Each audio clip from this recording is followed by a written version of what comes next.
So get this. The US government just dropped what might be the biggest bombshell on nutrition policy we've seen in decades.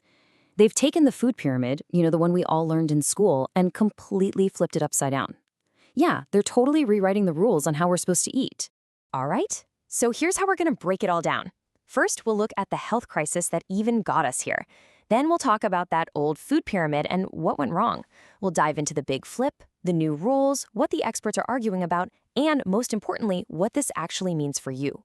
Okay, so before we can even talk about the new pyramid, we've got to understand why this is happening. And honestly, it's because we're in the middle of a massive health crisis. We're not just talking about a small problem. Officials are calling this a national emergency. Let's put some numbers to this to really see what we're up against. First up, 50%. That's right. According to the government's own data, a staggering half of all Americans, half, have either prediabetes or full-blown diabetes. That is just mind-boggling. And it doesn't stop there.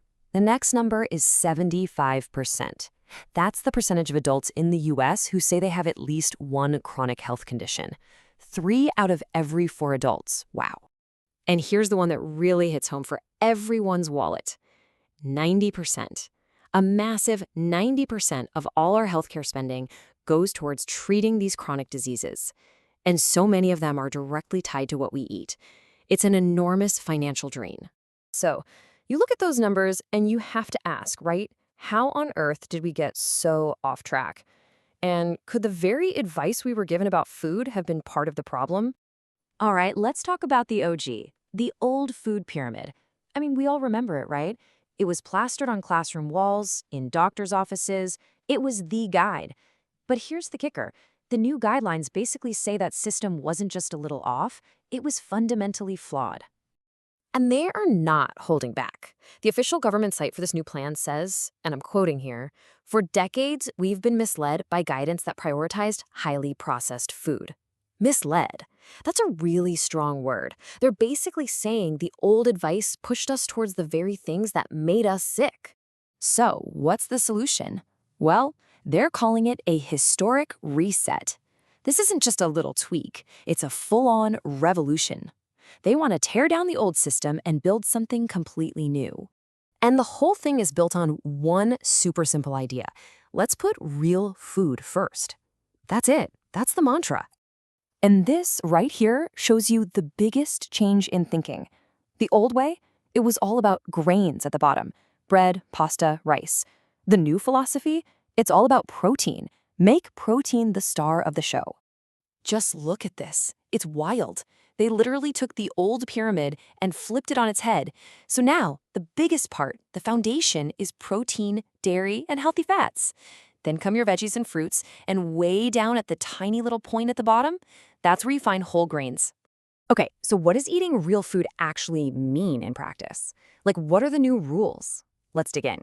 So their definition of real food is pretty much what you'd think it is. Whole foods, stuff that's as close to how it grew or was raised as possible. An apple instead of apple juice, a steak instead of a hot dog. It's all about cutting way back on the stuff that comes in a box or a plastic wrapper. And for the first time, they're giving us actual targets. So for protein, they're saying aim for about 1.2 to 1.6 grams per kilogram of your body weight. To put that in perspective, if you're about 150 pounds, that's somewhere around 80 to 110 grams of protein a day. Now, compare that to whole grains. They want you to have just 2 to 4 servings. That's a huge drop from the old advice. And this new direction is getting some serious backup. The American Medical Association, the AMA, they're on board. They love this idea of food as medicine and said these guidelines give doctors and patients clear directions they can actually use to get healthier. But as you can probably guess, not everyone is popping the champagne.